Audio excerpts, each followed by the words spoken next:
Hi guys, good morning everyone. कैसे हो आप? आई होप आप सब अच्छे होंगे। हम बहुत बढ़िया है। आज है 5 जून।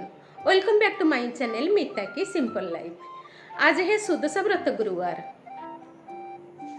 भारत की विविधता में एकता की पहचान हमारे त्योहारों और परंपराओं में रची बसी है। ओडिशा की ऐसी ही एक सुंदर और पवित्र परंपरा है सुदशा व्रत गुरुवार, जिसे ओडिया महिलाएं श्रद्धा आज के ब्लॉग और में हम आस्था के जानेंगे साथ अपने इस परिवार विशेष के पर्व की सुख पूजा विधि समृद्धि कथा के लिए परंपरा परंपरा और इसके सामाजिक सांस्कृतिक महत्व के बारे में। आज है सुदशा व्रत गुरुवार। मैं इसके लिए पहले दरवाज़ा धुलाई की, दरवाज़ा सूख लिया, मतलब अच्छे से सूख गया।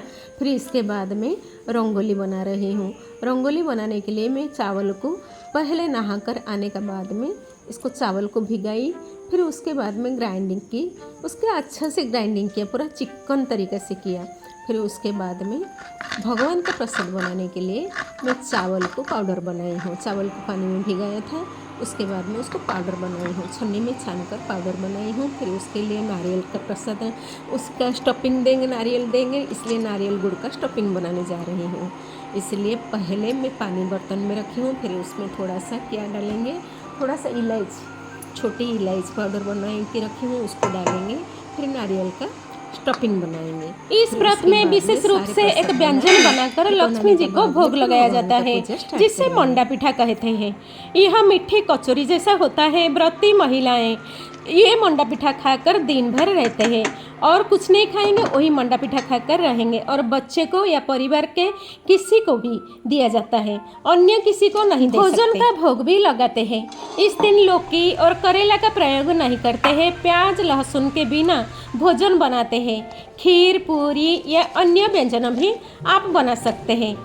अगर आपको मंडा बनाना नहीं आता है तो आप तो कोई भी मीठी चीज़ 10 की संख्या में भोग लगा सकते हैं। के लिए पहले मंडा पिठा बना ली, फिर भगवान को पूजा करने के लिए मैं आ गई हूँ।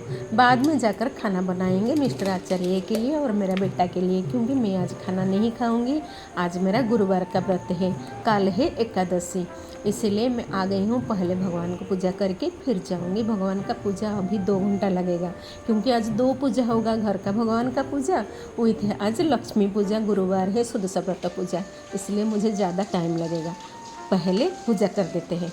सुदशा व्रत गुरुवार ओडिशा की महिलाओं की श्रद्धा, निष्ठा और परिवार के प्रति समर्पण का एक अद्भुत उदाहरण है। यह त्योहार धार्मिक भावना के साथ साथ सामाजिक और सांस्कृतिक मूल्यों का भी सशक्त करता है। रंगोली बनाई हूँ, देखिए जल्दी जल्दी में। मेरा हाथ में टेढ़ा मेढ़ा जैसे होता है, मैं ऐसे ही रंगोली बनाकर आपको दिखा देती हूँ।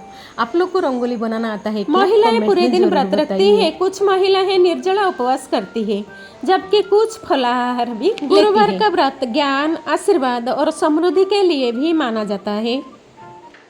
यह व्रत आत्मिक शुद्धि और आध्यात्मिक उन्नति के लिए भी लाभकारी माना जाता है। ऐसा माना जाता है कि इससे पापों का नाश होता है और मोक्ष की प्राप्ति संभव होती है। घर में या किसी मंदिर में पूजा स्थल को स्वच्छ और शुभ प्रतीकों से सजाया जाता है। विशेष रूप से गुरुवार को पीले रंग को शुभ माना जाता है, इसलिए महिलाएं पीले वस्त्र पहनती है। महिलाएं विशेष रूप से माँ लक्ष्मी और भगवान विष्णु की पूजा करती है। धूप, दीप, फूल, फल, हल्दी, कुमकुम और चावल से पूजा की जाती है। अभी भगवान का पूजा फिनिश हो गया, चलिए खाना बनाते हैं, क्योंकि अभी 12:30 हो गया। क्योंकि इतना जल्दी उठा, मैं सुबह 4 बजे उठी थी। 4 बजे उठकर सारे काम फिनिश किया, तभी भी मेरा इतना लेट हो गया। अभी चलते हैं, खाना बनाएंगे, क्योंकि अभी बाप बेटा दोनों को भूख लगेगा। अभी 1:30 कि 2:30 PM को उन लोग खाना खाने के लिए बैठेंगे, इसलिए मुझे जल्दी खाना बनाना पड़ेगा। फिर उसके बाद में उन लोग खाना खाने के बाद में मैं आकर पारण करूँगी भगवान का मंडा पिठा। आज खाने में मैं क्या क्या बनाई हूँ देखिए। राइस बनाई हूँ, डालमा बनाई हूँ, क्योंकि आज गुरुवार है, डालमा बनाई हूँ।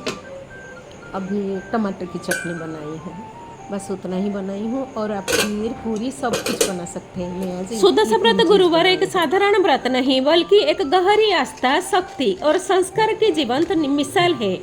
यह त्योहार हमें यह सिखाता है कि प्रेम, श्रद्धा और नारी शक्ति से बड़ा चमत्कार भी संभव है। ओडिशा की इस समृद्ध परंपरा को न केवल वहाँ की महिलाएं बल्कि आज की युवा पीढ़ी भी अपनाकर अपनी सांस्कृतिक जड़ों से जुड़ सकती है। आइए हम सब मिलकर इन पवित्र परंपराओं को जीवंत बनाए रखें और अगली पीढ़ियों तक इसके महत्व पहुँचाएं। आज की वीडियो आपको कैसा लगा कमेंट में ज़रूर बताइए। आज के ब्लॉग में बस इतना ही, मिलते हैं आपसे नेक्स्ट ब्लॉग में। Till then like share subscribe to my channel. Lots of love, take care, bye bye.